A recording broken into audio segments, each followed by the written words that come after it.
السلام عليكم ورحمة الله وبركاته.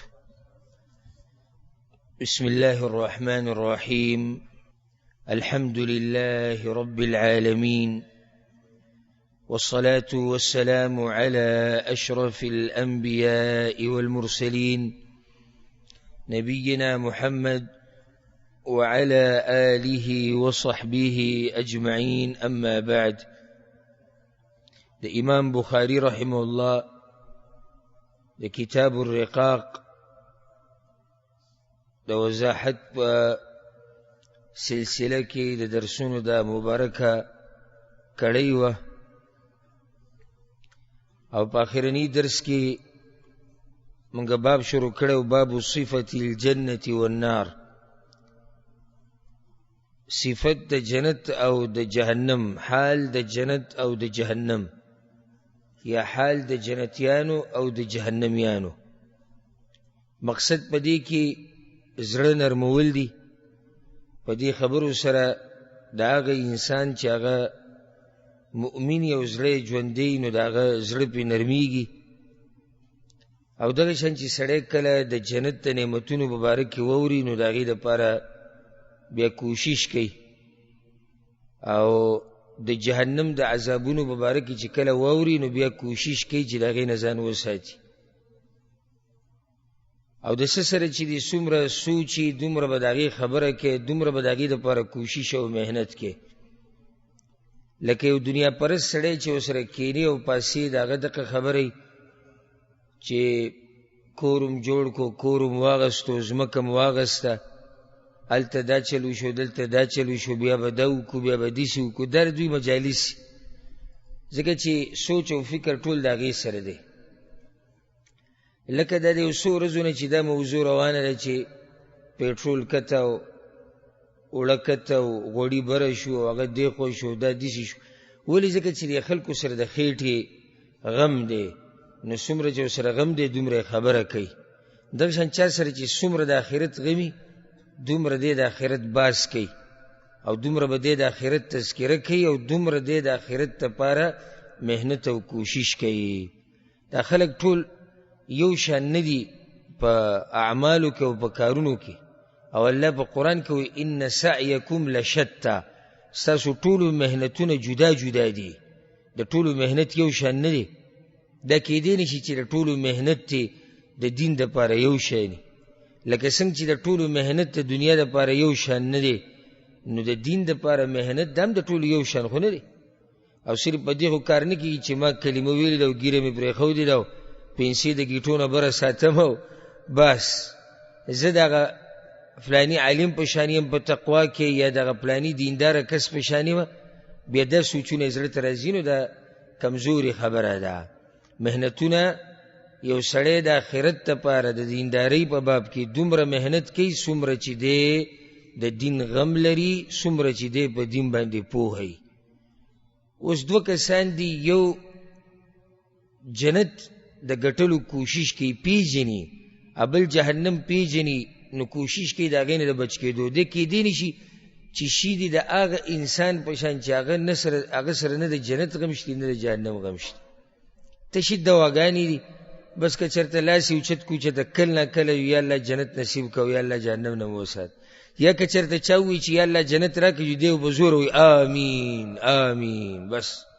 دغه ځای پورې خبره ده. آمین ښه په زور شور سره وایي آمین، خو ستاسو څه کردار شتي پکې، ستاسو محنت شتي، ستاسو عمل شتي. امام بخاري رحمه الله چې د جنت او د جهنم باس کوي، نو دې دپاره یې کوي چې ای مسلمانه د دې جنت د ګټلو کوشش وکړه، نو د دې جهنم نه د بچ کېدو کوشش وکړه. آخرنی حدیث موږ بیان کړی چې پیغمبر صلی الله علیه وسلم وایي چې د جنت دروازې باندې ودرېدمه، نو عام خلک چې جنت ته داخلېدو هغه غریبانانو او دینداره مالداره چې دي، نو هغوی سره حساب کتاب وګدو. او بله دا چې اکثر جهنمیان چې دي، نو هغه زنانه دي. د هغې موږ وجه ذکر کړی چې ولې به زنانه ډېرې جهنم ته شي. د هغې نه بعد حدیث راوړی د عبدالله بن عمر رضی الله عنهما وقال رسول الله صلى الله عليه وسلم پیغمبر صلی الله علیه وسلم دا خبره کړې ده اذا صار اهل الجنه الى الجنه جنتیان چې کله جنت ته لاړ شي واهل النار الى النار او جهنميان لاړ شي جهنم ته جيء بالموت نو دا مرګ برا وستېش حتى يجعل بين الجنه والنار تر دې چې وبدرولې شي د جنت او د جهنم په منځ کې یو روایت کې راځي چې د ګډ په شکل کې براوستې شي او یو روایت کې راځي چې د جنت او د جهنم په منځ کې کم دیوال چې دی په هغې به ودرولې شي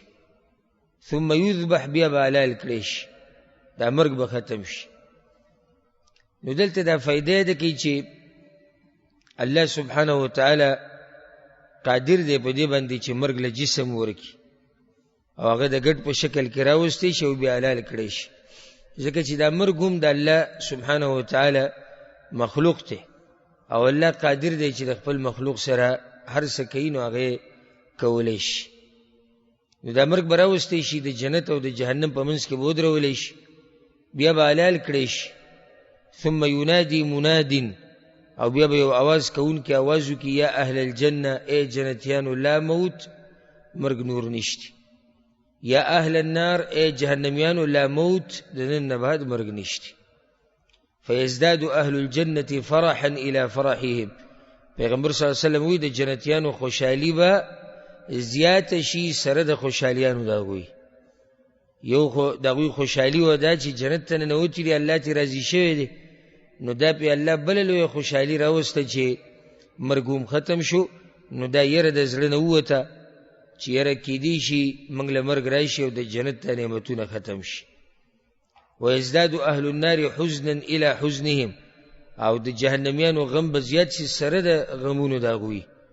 یو غم دا غوي دا چې جهنم ته لاړو او عذاب پیراغه په تکلیفونو کې دي په سختو کې دي نو لوی غم دا ولي دا ټول لوی غم دی لوی غم دا ولي چې مرګ ختم شو ځکه چې دا امید وو چې مړه به شنو د عذابونه به ختم شي نو دلته هغه امید هم ختم شو دا حدیث دلیل دی په دې باندې چې جنتیان به په جنت کې همیشئ او جهنميان به په جهنم کې همیشئ الا هغه چې هغه موحدینی او الله ولا عذاب ورکی د ګناونو د لاسه نو څه وخت پورې به جهنم کې او بیا به روزي جنت ته بځي او دا زموږ دپاره د سوچ او د فکر مقام دی څومره هغه انسان بدبخته دی چې 50 کاله 40 کالو 80 کالو ژوند دپاره هغه خپل کور وران کی او خپل هغه آخرت ګډوډ کی او آخرت وران کی چې کوم د همیشه ژوند دی که چېرته یو څو کاله ته تکلیف تیر کړي داسې خبره نه ده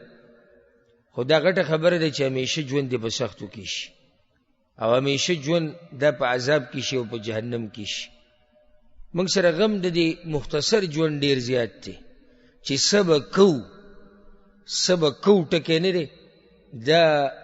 د دې خلکو د هر څه ګډوډ کړي دي سبا کو لکه سبا کو خو خیر بشي انشاءالله که نه ښه امید ساته نمرې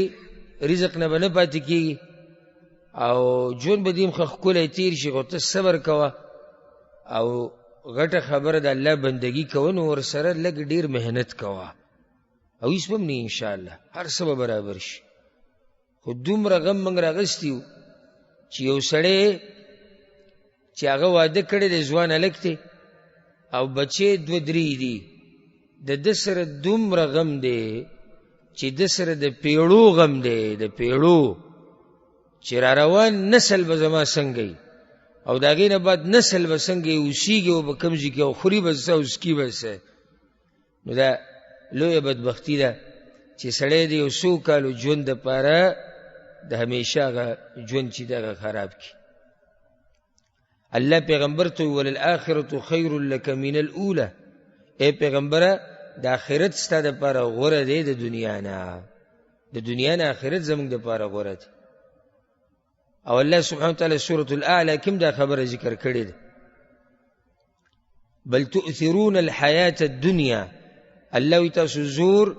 هغه ټول دی دنیا له ورکړی د دنیا دی ژوند له الله تاسو ډېر زور ورکړی دی او په دې پورې نښتي بل تؤثرون الحیاة الدنیا والآخرة خیر وابقى الله وی د آخرت ژوند چې دی غوره ژوند دی او همیشه ژوند دی دا خبرې چې کله موږ اورو موږ ټول ورته سر شړپو او آخرت ژوند همیشه ژوند او بالکل بالکل د مولوي صاحب په خبره کې شک نشته آخرت ژوند همیشه ژوند خو چې دا خبره ختم شي او یا په دې دروازه باندې موږ وځو نو بیا ډېر لږ خلک چې د هغوی د عمل نم د پته لګي چې دی دا مني چې د آخرت ته ژوند چې د همیشه ژوند دی نور چې په دې دروازه باندې موږ وځو که نه او بیا زمونږ هغه منډې وینې او زمونږ هغه هیرس وینې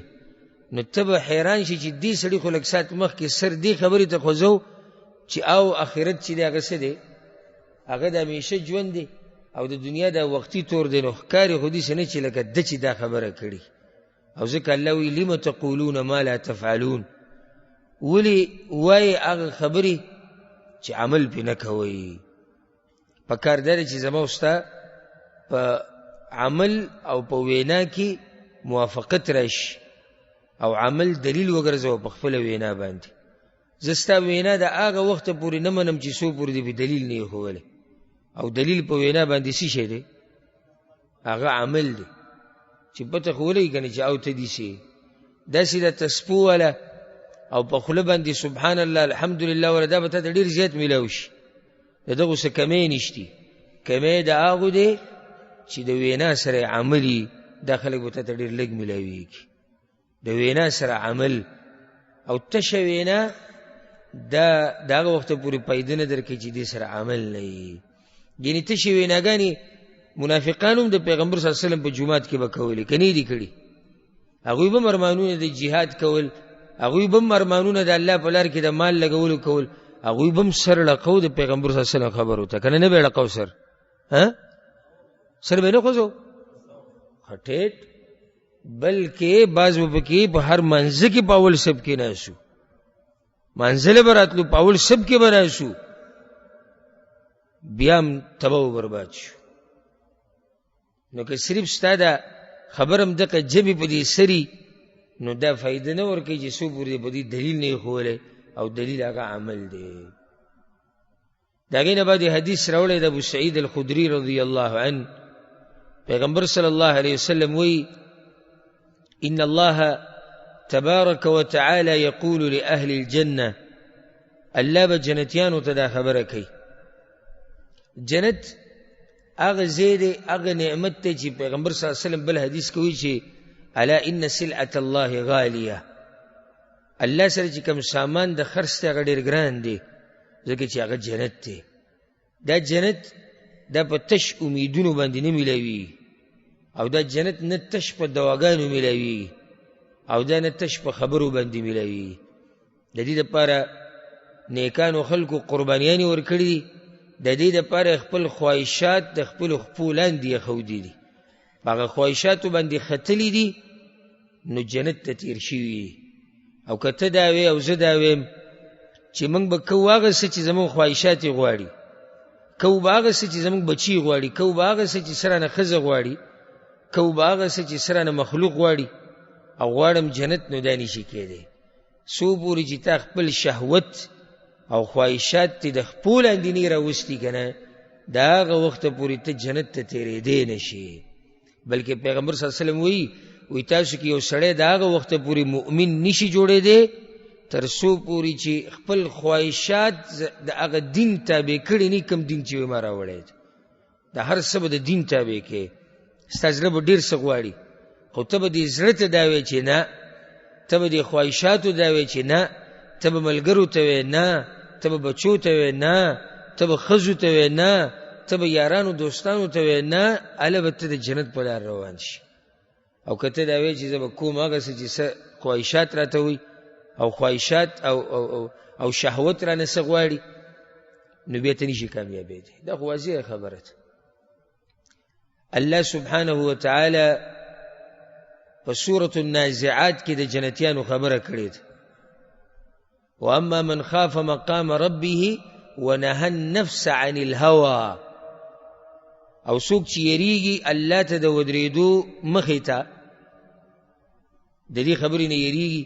چې یاره غټه ورځ د الله ته به ودرېږو ونهى النفس عن الهوى او خپل نفس د خواهشاتو د تابعدارۍ نه منع کړی فإن الجنة هي المأوى دا سړی به جنت ته ځي خواهشاتو تابعداري نه کوي ځکه جنت ته ځي او حدیث کې دا راځي پیغمبر صلی الله علیه وسلم د مؤمن مثال په دنیا کې یا د دنیا د مؤمن دپاره جیل دی جیل کې سړی د خپلو خواهشاتو مطابق ژوند نه تیروي لکه ته سهار منزل راپاسې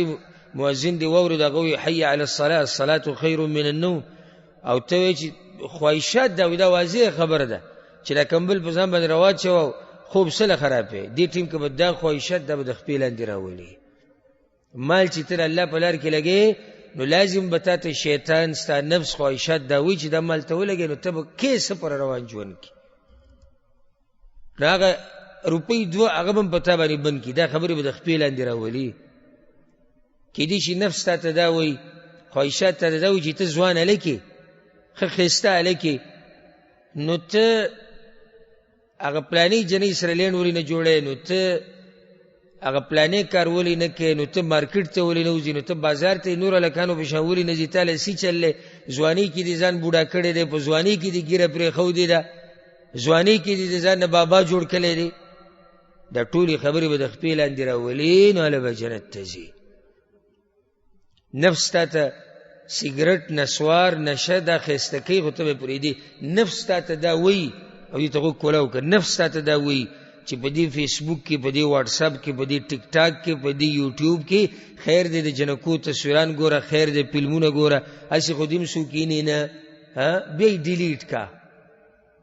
بعض وایي هسټري ډیلیټ کا بیا څه ډیلیټ کا هسټري ډیلیټ کا هغه رب ته به څه وی احصاه الله ونسوه الله ما خو دا ټول رسه شمار کړي دي اگر که تاسو یې کړي دي هغه هسټري به ډیلیټ کړي هغه هسټري سره به څه کړي هسټري خو تا موبایل نه ډیلیټ کړي دې موبایل کې هم بیا راځي دا راته م ووایم دې موبایل کې هم بیا راځي چې څوک یې غواړي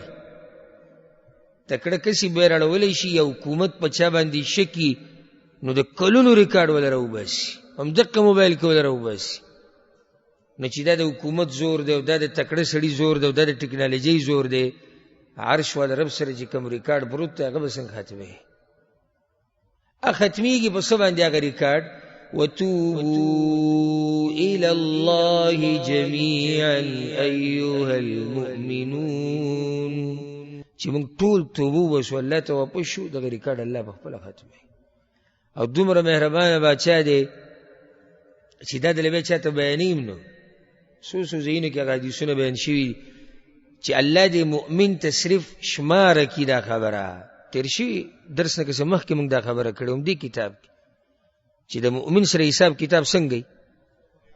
الله ورته وریادوي هر چې د کافر سره حساب د جهنمي سره څه دی مناقشه ده ولې الله دې مؤمن ته د عمل صرف دته وښیي دته پرده کې او بیا ورته الله وایي د اقرار وکړي او یا الله دا مې کړي ده کوتهي رانه شوې الله ورته وایي زه دنیا کې د باندې هم پرده اچولې وه نن دې بخم نن د باندې هم پرده دا نفس به ته رابلي دې طرفونو ته خو ته به دې نفس ته وایې چې نه او ځکه یو شاعر خپل بچی ته نصیحت کوي وي بچیه که چېرته ترجمه یې دغه ده وی که چېرته د شپې نفس تاله خواهشات تاله دعوت ورکوي د طغیان او د سرکشۍ طرف ته او تا ته دا ووایي چې شپه د خیر دی نو ورته وایه ان الذي خلق الظلام یراني دا صحیح ده چې شپه ده خو هغه چا چې شپه پیدا کړې دا خو مې ویني که نه دا خو صحیح ده چې شپه د ما څوک نه ویني خو هغه شپه چې چا پیدا کړې دا خو مې ویني که دا به ته د خپل نفس ته وې دا به ته د خواهشاتو ته وې نو بیا ته جنت ته تلی شي خبره مې دا کوله چې دا جنت ګټل اسان دي ګران دي چې الله رحم نه یې کړی هېڅ هم نشته بیا دومره غټ جنت دی او دومره ناشنا نعمتونه یې دې ته خو هسې غوږ کېده وی الله تبارک وتعالی به جنتیانو ته وی جنت کې یا اهل الجنه ای جنتیان یوازې صرف د نعمت ته وګوري چې سړی د الله آواز واوري او خبرې کوي. نو دا جنتیان به ورته وایي لبیک ربنا وسعدیک، یا الله موږ حاضر یو چې څه وایې موږ ورته تیار یو، ستا نه مرسته غواړو. الله به ورته وایي هل رضیتم، زما نه راضي؟ دا څه ناشنا خبرې دي د عرش والا د جنتیانو سره، وایي زما نه راضي هل رضیتم. هغوی به ورته وایي وما لنا لا نرضى، یا الله موږ به څنګه نه راضي کېږو ستاسو نه، وقد اعطیتنا ما لم تعط احدا من خلقک، تا موږ له راکړي دي هغه څه چې هېچ چا له دې نه دي ورکړي، په دې کې به موږ نه راضي کېږو.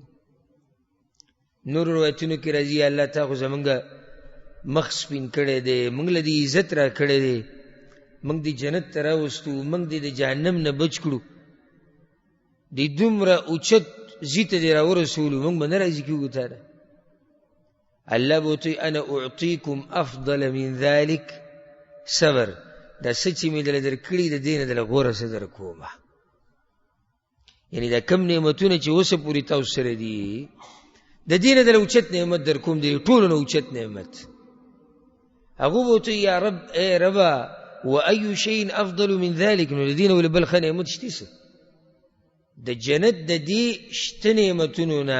بل داسې څه نعمت شته چې هغه د دې نه ښه دی؟ الله به ورته وایي او نعمت څه دی؟ احل علیکم رضوانی فلا اسخط علیکم بعده ابدا، زه تاسو هغه نعمت دا دی، زه تاسو نه راضي شوم، د نن نه بعد به چېرته تاسو نه ناراضه کېږم او نه به تاسو ته به غوسه کې کېږم.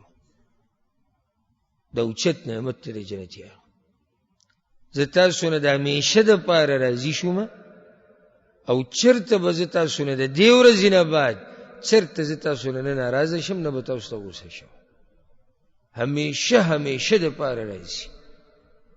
که الله وی کنه جنتیان مبارکی رضی الله عنهم ورضوا عنه، هغوی به د الله نه راضي، الله به د هغوی نه راضي نه. هغوی خو وایي چې الله موږ راضي یو، نو الله ورته وایي زه هم راضي یم. الله چې د نه راضي شو نو پاتې څه شو؟ او چې الله د نه راضي شو دا نور نعمتونه یې د سره یي، نو خو چې الله زموږ نه راضي. د جنت دا نعمتونه د دې نعمت په مخ کې څه دي؟ څه دي؟ هېڅ نه دي. نعمت خو دا دی چې الله راضي شو او د دوی نه الله راضي دی، نو ځکه خو یې جنت ته بولي دي. نو یو روایت کې داسې راځي چې دا جنتیان به یو ځای ته راوغوښتی شي، هلته به الله رب العزت د دوی سره خبرې کوي. دا به یو خاص مجلس وي د جنتیانو دپاره. نو یا الله به دې جنتیانو ته وایي جنت ته تلي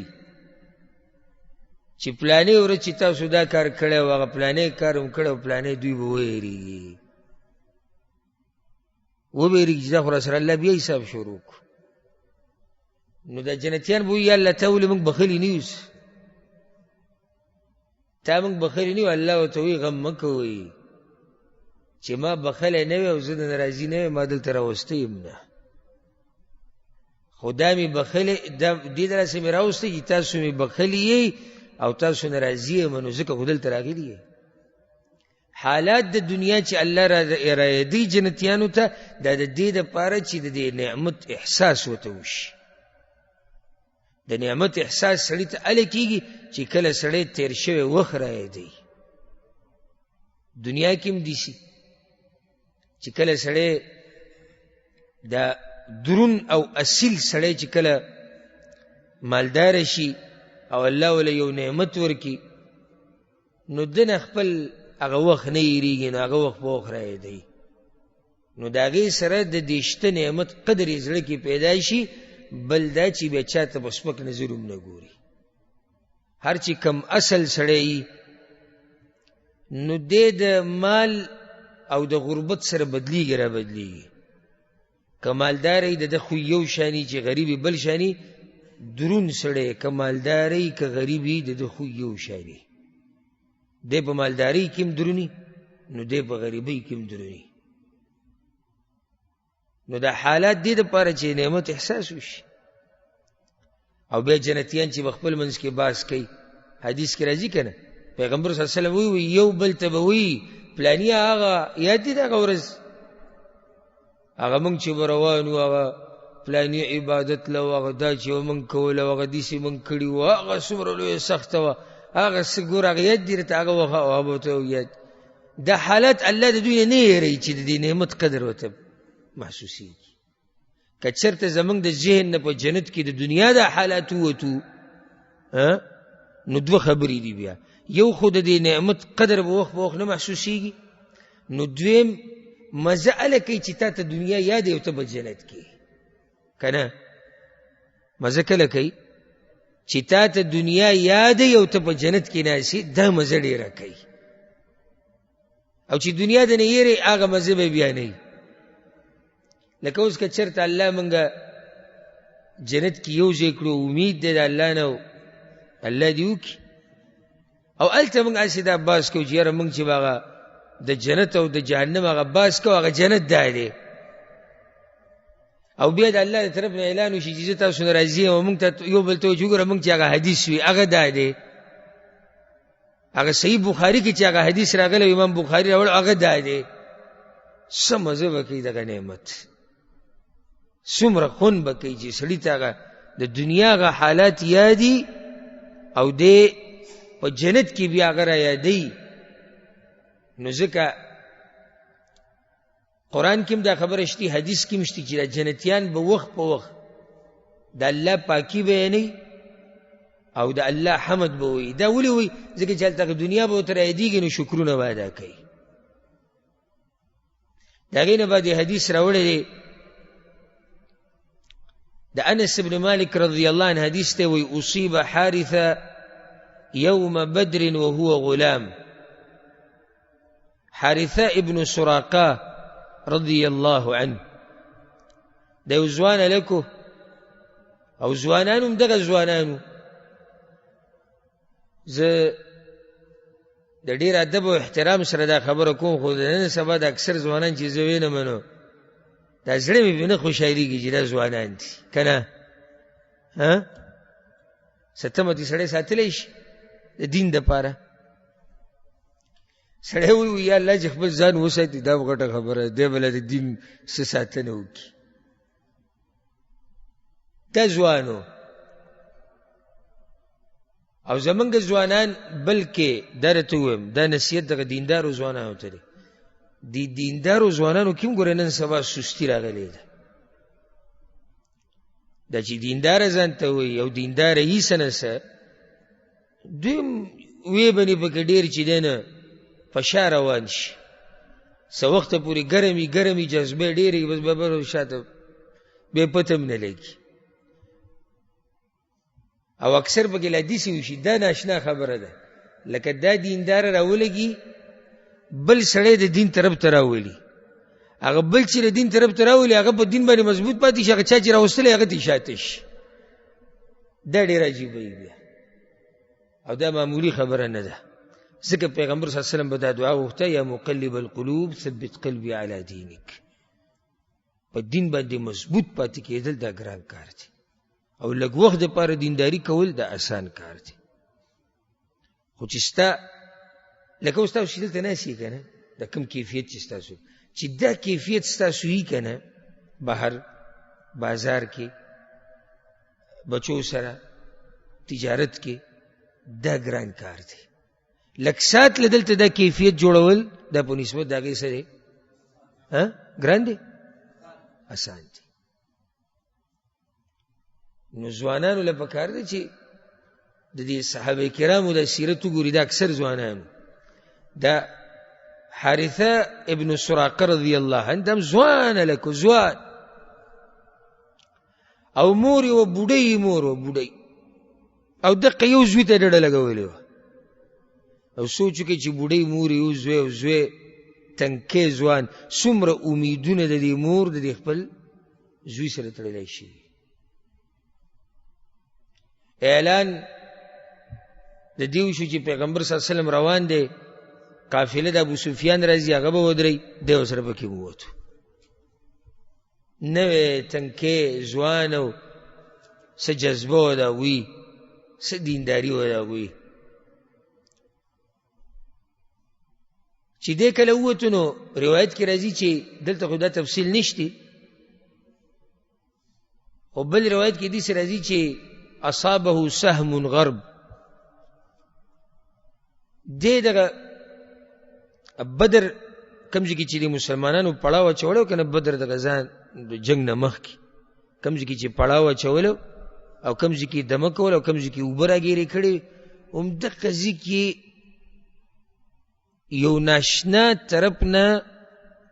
په ده باندې غشی راغی ولګېد او دا غشی هېڅ پته ونه لګېده چې دا کافرانو راویشتی دی او که دا مسلمانان خطا شوي دي چې یاره د اوبو لکه څو کافر را روان دی څه چل شوی دی خو که هر څه شوي دي خو حارثه رضی الله عنه په هغه غشي باندې ولګېدو او هغې سره وفات شو نو بیا د ملګرو په منځ کې لوی باس روان چې دی به شهید یې او که نه چا وی شهید به یې ځکه چې الله په لار کې لګېدلی راوتی خو که نه چا وی نه شهید خو هغې چې کافر وجلی هغه سړی به جنت ته ځي ده خو څه پته هم نه لګېږي چې د کافرانو د غشي راویستی که د مسلمان په غشي لګېدلی خو هېڅ پته نشته واپسۍ کې چې کله مؤمنان را روان و الله ورته فتح نصیب کړه د مدینې په باډرو باندې د هغوی انتظار کېدو او پخوا به په باډرو باندې د دېسې ځوانانو استقبال کېدو لکه نن سبا چې په ایرپورټونو باندې د ډمانو او د کړکټیانو استقبال کېږي هغه وخت کې به دا استقبالونه کېدو نو څوک به ښځه به خاوند ته ولاړه وه رور به رور ته ولاړو پلار به زوی ته ولاړو زوی به پلار ته ولاړو ناشنا منظر به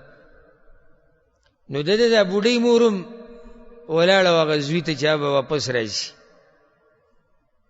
او د دې خلکو په دې ګڼه کې او په دې شور کې دا هم ځان له یو ځای ته ولاړه یو زوی لېږلی دی معمولي مور نه ده او داسې زوی لېږلی دی چې حقه زوی ته د الله نه بعد د دې ډډه وه امیدونه وو هغه زوی لېږلی دی هغه به څه کړي څه به یې نه کړي دا هم په دغه انتظار ولاړه دا خلک چې رانوتونو چا ورته ووایي چې ستا زوی خو یو نه یې تپوس کوو بل نه یې ته زما هغه زوی زما هغه زوی نو د یو کس نه یې تپوس وکړو زما زوی ویاو حارثه دی ویاو هغه یې مړ دی حارثه مړ دی او مشکل دا دی چې اوس دا پته هم نه لګي چې جنتي دی او که نه دی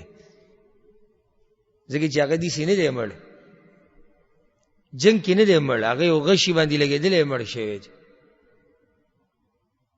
نو ورمنډې کړي د پیغمبر صلی الله علیه وسلم خواله او دا حدیث بیا دقه ځینې دی فجاءت امه الى النبي صلی الله علیه وسلم بوډۍ مور د پیغمبر صلی الله علیه وسلم خواله راله وی یا رسول الله قد عرفت منزلة حارثة مني یا رسول الله تا ته پته ده چې په حارثه باندې زه څومره مینه وم او تا ته پته ده چې حارثه زما دپاره څومره مقام لرو او څومره ما ته ګرانه او څومره ورته زه ګرانه وم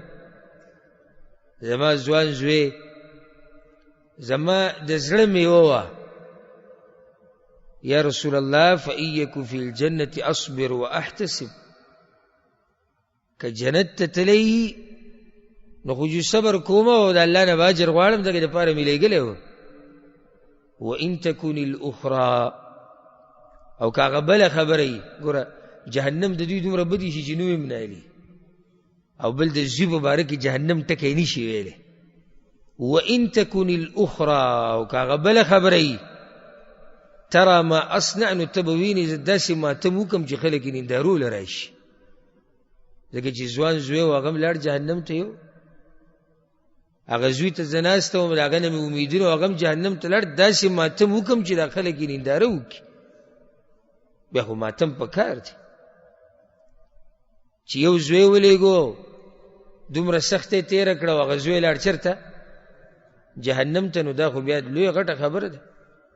پیغمبر صلی الله علیه وسلم ته ویحکی او هبلتی هلاک شي دا د عربو عادتي خیری دي داسې مقصد نه دا خیر دا داسې عربو په خوله باندې وایي حق لیونی شوي که ام حارثه ته لیونی شوي انها جنان كثيره دا سيو جنت خو نه دی دا خو ډېر جنتونه دي وانه لفي جنة الفردوس او ستا زوی خو په جنتونو کې جنة الفردوس ته تللی دی حال هغې اوښکې خپلې وچې کړې او خوشحاله شو وایي زه د الله شکر دی چې فردوس ته تللی په دغه تمه باندې او په دغه امید باندې چې زوی سره به په جنت کې ملاقات کوو هغه به سپارش کې هغه بوډۍ د مرګه پورې ژوند تېر کو مدینه کې یوازې داسې د هغوی میندې وي نو د داسې میندو نه هم دقه شان بچي پیدا کېږي لکه څنګه چې حارثه و د داسې میندو نه داسې بچي پیدا کېږي لکه څنګه چې حارثه و وی دا یو جنت نه دی جنتونه دي او ستا زوی په فردوس کې دی امام بخاری دا حدیث دې دپاره راوړی دی چې جنت کې درجې دي جنت ټول یو شان نه دی بلکې جنت کې درجې او مرتبې دي ټول جنتیانو ته یو شان نعمتونه نه میلاوي او د ټولو نه اعلی مرتبه کومه وه ده هغه جنت الفردوس دی چې په هغې د پاسه د الله عرش دی عرش د هغې چت دی او حدیث کې راځي چې دا هغه جنت دی چې الله په خپلو لاسونو باندې تیار کړی دی فردوس هغه جنت دی چې الله په خپلو لاسونو تیار کړی دی نو بیا په کته راکوزېږي او داسې بیا مرتبې او درجې دي په جنت کې ټول یو شان نه دي او د دې تفصیل منګه د امام ابن القیم رحمه الله غنونیه چې کله منګ بیانوله نو هلته ما ښه تفصیل کړی چې دا څو درجې دي او د یوې او د بلې په منځ کې څومره فرق دی که څوک علم زیاتول غواړي او دغه جنت شوق یي نو هغه اورېدی شي هغه تفصیل او دلته موږ د هرې خبرې سره هغه تفصیل بیا نشو کولی وخت رانه به یې زیات لګي مقصد د حدیث ته راوړو هغه دا دی چې جنت یو شان نه دی بلکې په جنت کې بیا درجې دي مرتبې دي او که هر چاته یو شان جنت ملاویږي نو بیا د دې اعمالو د زیاتېدو د کمیدو څه مطلب شو بیا یو سړی دی دیندار دی دا بل هم دیندار دی خو د یو دا دینداري ډېره زیاته ده د الله دپاره ډېرې قربانیانې ورکوي د دواړه د یو شان په یو جنت کې دا څنګه داسې کېدی شي چې کله الله په بعضو خلکو باندې به رحم کوي او د حدیث کې راغلي چې بعضو خلکو باندې به الله رحم وکړي او د لاندنۍ مرتبې نه به بره راخیږي بعض خلک به داسې خو ټول داسې نه دي بعض داسې دي ټول نه دي د هغې نه بعد حدیث راوړی دی د ابو هریره رضی الله عنه روایت دی پیغمبر صلی الله علیه وسلم وی ما بین منکبی الکافر مسیرة 3 ایام للراکب المسرع هغه کافر جهنمی چې جهنم ته تللی د ده درې 2 اوږو او د ولو په منځ کې فاصله په دومره اندازه ده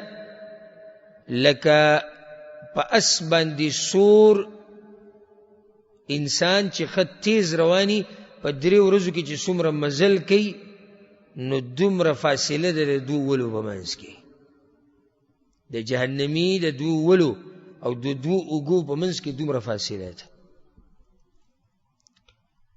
او د هغې وجه دا ده چې دا عذاب دوی ډېر وسکي ځکه چې کله د یو اندام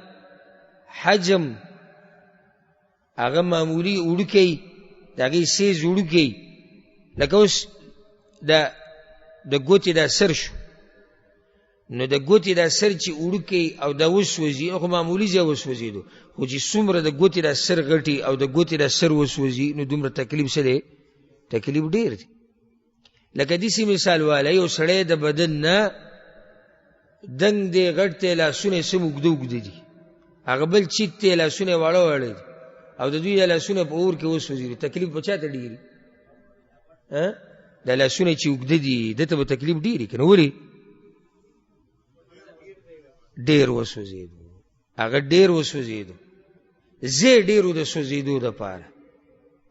ځکه د جهنمي له الله دا بدن ورکوي. یو روایت کې داسې هم راځي، لکه عبدالله بن مسعود روایت دی چې د جهنمي یو غاښ به د احد د غرم رهي، او دا هر څه ممکن دي زمونږ رب یې کولی شي. ګوره دې کې څه تعجب نشتی، کم رب چې دا بدن موږ له راکړی دی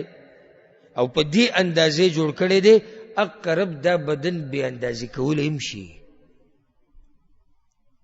که نشي؟ دا ناشنا بدن چې موږ له راکړی دی خو دا د هغه قدرت دی که نه؟ نو هغه ته څه ګرانه ده چې دا دوه ولي چې اوس په کومه فاصله کې دي په دې کې فاصله ډېره کړي، هغه ته څه ګرانه ده؟ هېڅ ګرانه ورته نه ده. نو دلته امام بخاري دا حدیث راوړی د یېرولو لپاره چې د دې عذاب نه ویېرېږه او د دغه جهنم نه ویېرېږه چې په هغې کې به د یو کس د ولو په منځ کې دومره اوږده فاصله وي. د هغې نه بعد یې حدیث راوړی دی د سهل بن سعد رضی الله عنه. پیغمبر صلی الله علیه وسلم وی ان فی الجنة لشجره، په جنت کې به یو ونی یسیر الراکب فی ظلها 100 عام، په هغې کې به یو سور سړی په سورلۍ باندې په اس باندې که 100 کاله به دغه سوري کې رواني که نه، لا یقطعها، دا سوری به پوره نه کړي. د دې ونې دومره ګڼ سوری دی. او الله سبحانه وتعالی د جنت په باره کې قرآن کریم کې ځای په ځای خبره کړې ده او د دې سور وباس هم کړی دی، لکه سورة الانسان، سورة الدهر کې الله سبحانه وتعالی دا خبره کړې. متکئین فیها علی الارائک لا يرون فيها شمسا ولا زمهريرا ودانية عليهم ظلالها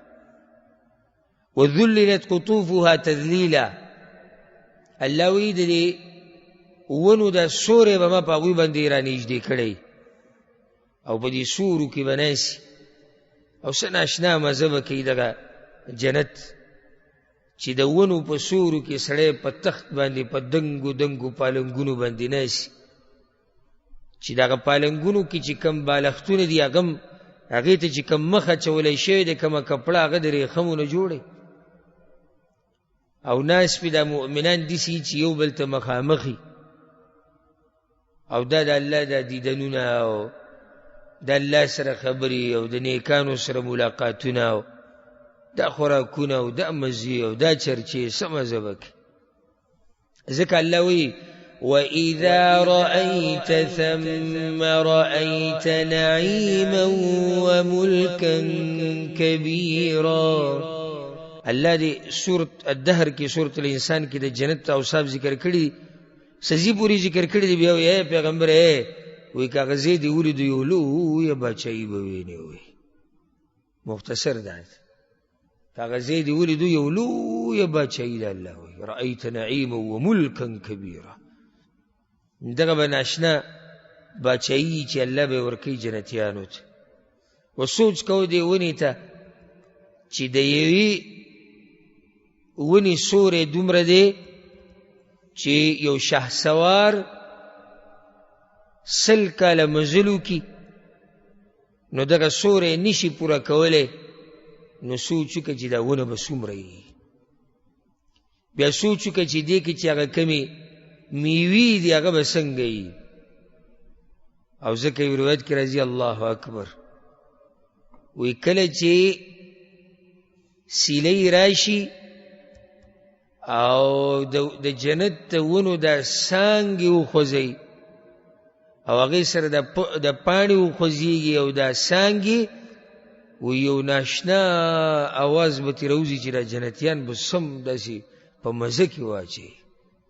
اوس چې ته یو ښایسته ځای ته لاړ شي یو باغ ته او سیلی چلېږي او دا پاڼې خوځي سړی وایي چې راسره ترې وتی نه نو چې دا دومره ګوره ونه وي او دا د میوو نه ډکې ونې او په دې باندې سیلۍ راشي او هغه هم د جنت سیلۍ او هغه هم داسې موسم چې نه ګرمي نه یخني نو داسې اواز به راوباسي چې د جنتیانو دا خون او مزې به د هغې سره ښه ډېرې شي هغه ځان له یو باچایي ده ځان له یو ځای دی چې الله پیدا کړی د هغه بندګانو دپاره چې دنیا کې هغوی د خپلې مزې راغستې او د خپلو خپو لاندې کړي دي هلته ول الله دغه مزې ورکوي د هغې نه بعد حدیث راوړی دی د ابو سعید الخدري رضی الله عنه پیغمبر صلی الله علیه وسلم وی ان فی الجنة لشجره په جنت کې یو ونه ده يسير الراكب الجواد المضمر السريع 100 عام ما يقطعها د دې ونې په سوري کې که هغه شهسوار چې هغه ډېر تکړه دی په اس غلولو کې او په داسې اس باندې سور دی چې ډېر عمده او تیز رفتاره اس دی المضمر هغه اس ته ویلی کېږي چې هغه له قیمتي خوراک ورکړی کېږي او یا بعض وی المضمر هغه اس ته ویلی کېږي چې د هغه د خوراک ډېر خیال ساتلی شوی په هغه کې چربي نه وي هغه غټ اس نه وي د منډې دا اس چې نو داسې دا نری دی وچي دی غځېږي دی منډه تیزه وي او چې کله د اس ولیدو او سوره وي نو پوه شي چې دی منډه کې څه دی کمزوری دی بیا دا چې نری دا په دوه قسمه یو هغه نری چې هغه بیماري هغه بیمار دی هغه به څه منډه ووي نو یو هغه نری چې مالک ساتلی داسې دی چې هغه نری دی نو دله به هم خوراکونه ورکوي چې داسې بدن یې جوړ شي دا بدن هم په څه جوړېږي په خوراکونو لکه اوس دوه کسان دي انسانان یو دواړه نری دي دا یو هغه نری دی چې که 2 کیلو تیلی دی وله ورکړه یو په ملا باندې دړلی شي بل هغه نری دی چې هغه د ځان خیال ساتي نو قسمه قسم خوراکونه خو داسې حد کې چې بدن یې غټ نه شي ورسره منډې وي ورزش کوي دا اوس د ده دا بدن دا قیمتي بدن دی هغه بل څه دی بیمار دی هغه بیمار دی دا اس چې کوم ساتلی شوی اس یو دی د بدن نه نری د تکړه اسی او دا چې داسې نری چې خوراک ورته نه میلاویږي نو هغه بیمار یا کمزوری داسې تکړه اس باندې چې یو تکړه شهسوار سوري او 100 کاله دا اس وزغلی که نه نو د جنت دا سوری به پرې نه کړي د دې ونې ده دغه مزل به پوره نه کړي داسې ناشنا ونې دي پکې د هغې نه بعد حدیث راوړی دی او دا ما یو درس 2 ورځې مخکې بیان کړی یو درس 2 مخکې حدیث دی د سهل بن سعد رضی الله عنه وی پیغمبر صلی الله علیه وسلم وی چې لیدخلن الجنة من امتی 70,000 زما د امت نه به جنت ته ننوځي 80,000 کسان او ما ته ښکاري مونږ تېر شوي درس کې دا خبره تېر شوي کړو 80,000 کسان به او 700,000 یا 1,00,000 خلک دي که چا تاسې فایدې ده چې دا څومره خلک دي روایتونه مونږ را جمع کړي 2 خو مې دلته ذکر کړو نور پکې سوچ څه دي 80,000 دي د هرو زرو سره 80,000 دي 3 چونګه د الله نو یو روایت 80,000 نو 1,00,000 نو په 80,000 کې د هرو زرو سره 80,000 نو ورسره 3 چونګه د الله دا موږ ذکر کړو لا يدري ابو حازم ايهما او ابو حازم شک ته پکې ابو حازم دا راوی دی کم چې د ابو سهل د سهل ابن سعد نه روایت کوي هغه شکی دی چې پیغمبر صلی الله علیه وسلم او یازر ویلی دي او کولا کوي ویلی دي او دا ګوره دا غو یره د الله نه دوه خبرې ذکر کړي دوه ذکر کړي نو غاړه یې سکړه ازادي کړه متماسکون یو بل بینولي آخذ بعضهم بعضا، بعضو با بعض را ټینګ کړي، ښه جوخ به د یو بل سره رواني. لا يدخل اولهم حتى يدخل آخرهم، اولنې د هغه وخته پورې نشي ننوتی چې څو پورې اخرنۍ نه ننوتی. د دې څه مطلب شو؟ په یو ځای به ننوځي، اولنۍ او اخرنۍ پکې نشته، بل دا چې د جنت دروازې دومره پراخه دي چې ټول په یو ځای ورننوځي. وجوههم على صورة القمر ليلة البدر، دا مخونه به په پړق کې دي سي لکه د څوارلسمې سپومۍ چې پړقېږي. او دا حدیث موږ سره مخکې تیر شوی، هلته وضاحت شوی دی. د هغې نه بعد حدیث دی، دا د سهل بن سعد رضی الله عنه، او دا ځان له یو عظیم الشان صحابي دی د سهل بن سعد رضی الله عنه، او د پیغمبر صلی الله علیه وسلم په هغه ملګرو کې دی چې ډېر هیرسناکو د علم د زده کولو. سهل بن سعد وی پیغمبر صلی الله علیه وسلم دا خبره کړې ده، ان اهل الجنه ليتراءون الغرف في الجنه كما تتراءون الكوكب في السماء. جنتیان چې کله جنت ته لاړ شي نو دوی به د جنت هغه بنگلې ییني، کمی بنگلې چې دوی نه بره دي، هغه ته ولې بره دي؟ درجې اوچتې دي. بارک الله فیک. دا لاندو درجو والا جنتیان دو بینی اوچتو درجو والا الله به ورته ښیي. خو څنګه به ییني تاسو پته شته؟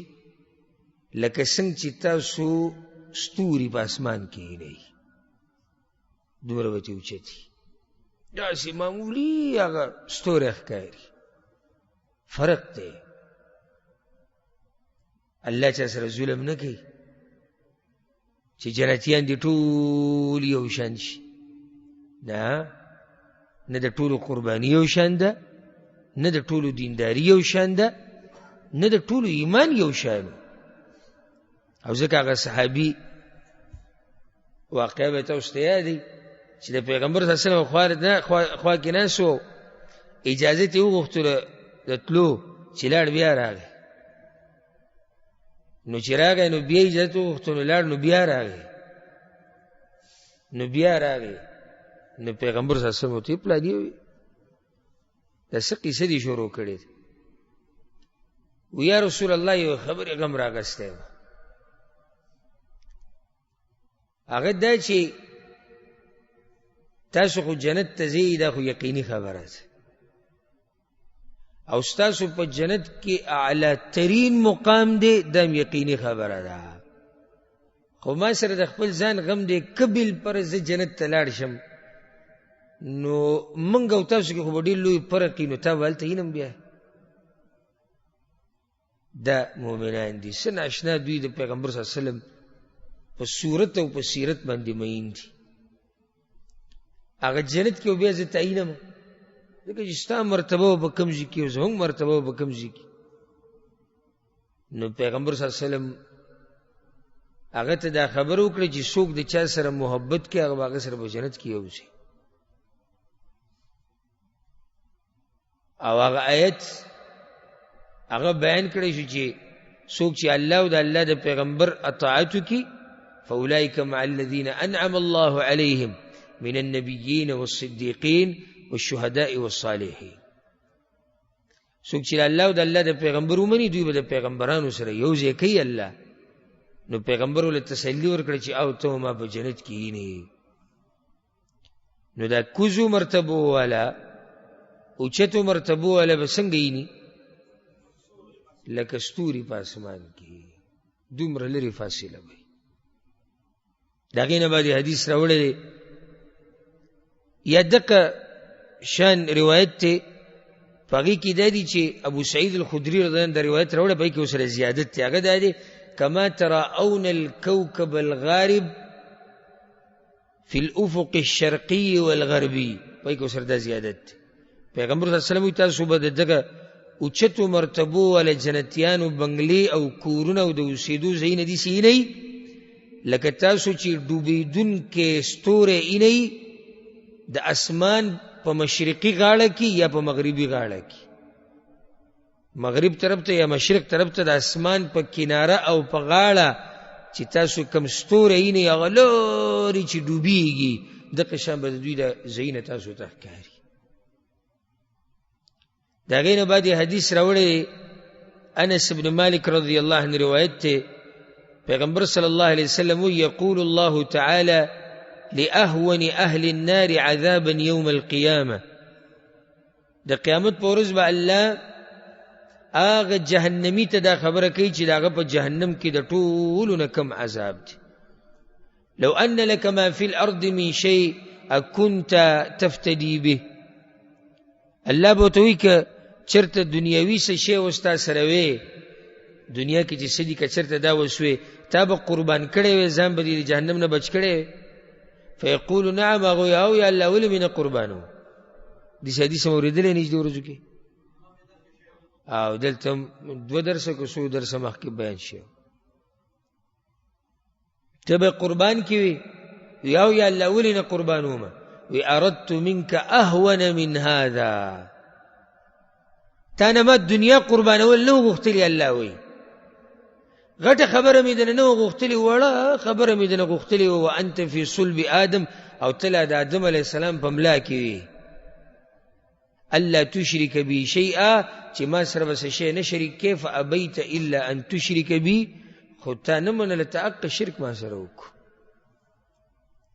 نو دا ورته کوم ځای کې الله ویلو؟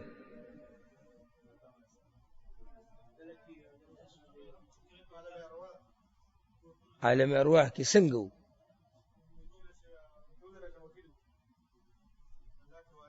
الله ته وعده اخیستې وه. بارک الله فیک. عالم ارواح کې د ټولو انسانانو نه د الله وعده اخیستی شی. سورة الاعراف کې شتي الستو بربکم، زه ستاسو رب نه یم. ټولو دا ګوی کړی دی چې او ته زمونږ رب یې. دا ګوی الله د ټولو نه اخیستې ده. نو الله به دې جهنمي ته وایي چې هغه وخت کې ما تا ته دغه معمولي خبره کړې وه چې ما سره څه شی مه شریک کوه، ته هغه معمولي خبره ونه منله. نن زما دپاره دنیا قربانۍ خو چې د جهنم نه بچ شي، اوس د قربانولو فایده نه ورکوي. دا نن که تا سره معمولي دنیا ده، په دې معمولي دنیا کې الله تعالی معمولي غونته کې څه غواړي او هغه هم ته نشي کولی. سبا له به دا ټوله دنیا یو سړی غواړي چې زه ورکم د الله دپاره، خو به ترې نه قبلېږي. ستا په دې دومره مال کې که هغه تا سره په کروړو دي، که په لکو دي، که په زرګو دي،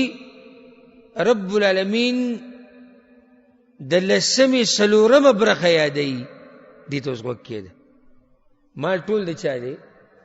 د الله دی. هغه مال کې چې ټول د الله دی، الله د 10/4 برخه یادوي، او د ځان دپاره نه یادوي. ورې کوي د خپلو وروڼو ته، د غریبانو ته، هغه هم تا ورنه کړي. هغه رب چې دا دریابونه پیدا کړي دي، دا خوږې اوبه د اسمانونو نه راورېږي، د کوهي د چینې، هغه تا ته صرف وایي یو څو څاڅکي اوښ کې دا تویوه زما د یرې نه، تا هغه څو څاڅکي اوښ کې تویې نه کړي. اوس که د قیامت په ورځ دغه سړی دا وایي چې زه ټوله دنیا اوس قربانوم، نو اوس خو د قربانولو فایده نشته. او نه الله تعالی ټوله دنیا غوښتلې وه، الله تعالی معمولي څه غوښتلي وه. او سورت محمد کې الله ویلي دي، وایي ما ته پته ده که مې ته داسې ویلی وي چې دا ټول مال ولګوئ نو نه م لګو، هغه لږ هم ونه لګو نو ټول به څه ولګوئ. که اوس الله داسې ویلی وي چې هر څه ولګوئ د الله لپاره. او شتي داسې د الله بندګان چې هر څه یې لګولي دي، لکه ابوبکر صدیق رضی الله عنه او نور صحابه کرام. او که چېرته الله ویلی وي چې دا هر څه ورکړي زما په لار کې، دا غو بیا هم دا غو، او بیا به هم ظلم نه وي، او بیا به هم زیاتې نه وي د الله له طرف نه. که ویلی وي د هغه مال دی، موږ د هغه بندګان یو، موږ ته وي د هر څه زما دپاره ورکوي، خو داسې ونه وي. لږ څه یې وغوښتو،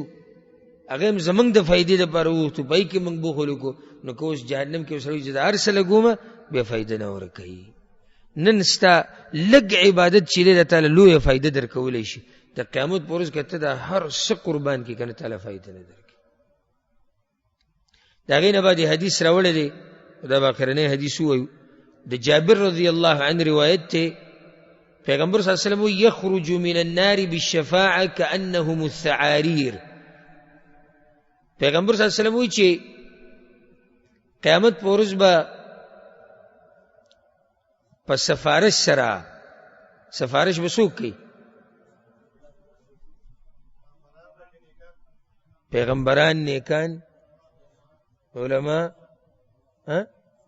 شهیدان، معشومان، ملائک، دا ټول به سفارش کوي کنه. او به سفارش هغه شرطونه اور څه خپل ځای بیان شوي. د بعضو جهنميان هغه جهنميان چې د هغوی په باره کې سفارش او شفاعت قبول شو، پیغمبر صلی الله علیه وسلم وایي په دې حال کې به راوځي کأنهم الثعاریر، لکه دوی چې ثعاریری. قلت ما الثعاریر؟ جابر رضی الله عنه ما پیغمبر صلی الله علیه وسلم ته یا رسول الله ثعاریر څه ته وایي؟ الدغابیس، دا دغابیس ته وایي. دا ثعاریر او دغابیس وضاحت دې دا دی چې چا دا خبره کړې وي دا دی پنیر ته وایي، پنیر ته دا دغابیس ویل کېږي. او بعض علما وایي د کدو یو قسم دی چې ډېر وړوکی، هغې ته په عربي کې دغابیس ویل کېږي. او بعض وایي چې دا یو وړوکی بوټی د دې ګوتې نه م وړوکی، نری کمزورې، او دا اکثر د ونو په دې ویښ کې راخیږي. نو دا سړی دا چې د جهنم نه راووتو دا موحد، موحد دی که نه دی؟ دی. ولې؟ ځکه چې جهنم نه راوځي به صرف موحدین. خو دا وګوره دا بعض داسې خوشحاله شي وخوځېږي موږ موحدین یو. دا موحد د جهنم اور دومره والی دی چې د هغه بوټي په شان یو ګوته شوی دی. بس داسې د جهنم اور دومره خراب کړی دی، دومره کمزوری کړی دی چې د هغه معمولی بوټي په شان شوی دی، وړوکی خس کې پاتې شوی دی. او را به شي انشاءالله په روان درس کې چې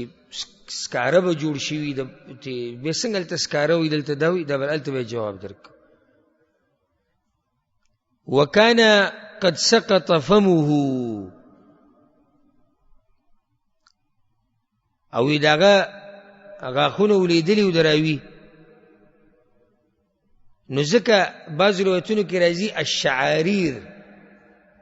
الثعاریر په ځای څه شی دی؟ الشعاریر. نو چې کله غاښونه د چا نه وي او عمر زیات شي نو بیا د شین شین نشي ویلی، سا ویلی شي. نو د شعاریر په ځای وي ثعاریر ویلی او دا دی شعاریر، الشعاریر. فقلت لعمر بن دینار، نو حماد وی چې ما عمر بن دینار ته وی ابا محمد، اے ابو محمد، سمعت جابر بن عبد الله يقول سمعت النبي صلى الله عليه وسلم يقول يخرج بالشفاعة من النار. دا خبر صحیح یقینی ده چې جابر بن عبد الله وی چې پیغمبر صلی الله علیه وسلم وی چې په سفارش سره به بعض خلک د جهنم نه راوځي. په دې حال کې هغه ته نعم او داسې ماته ویلي، یعنی یقین یې ورکړو چې او دا خبره څه ده؟ یقیني ده، ما د جابر نه اورېدلې ده او جابر د پیغمبر صلی الله علیه وسلم نه اورېدلې ده. نو دا حدیث یې د یری د پاره راوړی دی چې یره پکار دی د هغه جهنم نه چې پای کې دومره سخت عذابونه دي، او کوشش پکار نه د هغې نه خلاصي. په دې باندې به اکتفا وکړو او انشاءالله روان درس کې په دې باب کې حدیثونه ډېر دي. نو روان درس کې به هغه حدیثونه پوره کوو. الله سبحانه وتعالی موږ د جهنم د عذابونو نه لرې ساتي، او الله سبحانه وتعالی دې موږ ته جنت او د جنت هغه اعلی نعمتونه نصیب کړي. هذا والله اعلم، وصلى الله وسلم على نبينا محمد وعلى آله وصحبه أجمعين.